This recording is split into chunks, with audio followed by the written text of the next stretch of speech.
ఈరోజు మందమరి పట్టణంలో సర్దార్ సర్వాయి పాపన్న గౌడ్ జయంతి ఉత్సవాలను ఘనంగా నిర్వహించుకోవడం జరిగింది. మన రాష్ట్ర ప్రభుత్వం అధికారికంగా ప్రకటించింది.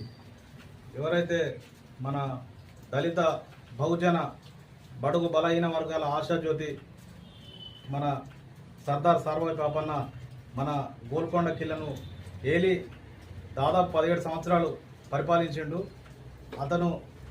అతను చూసి మొఘల్ సామ్రాజ్యం గడగడలాడింది. అతని ఆశయాలను ప్రతి ఒక్కరూ కొనసాగించాలని ఈ సందర్భంగా తెలియజేసుకుంటాం. గౌడ రేణుక ఎల్లమ్మ తల్లి గుడి ఆవరణలోని శ్రీ సర్దార్ పాపన్న గౌడ్ జయంతి 375వ జయంతి ఘనంగా జరుపుకోవడం జరిగింది. అతని ఆశయాలు కొనసాగిస్తూ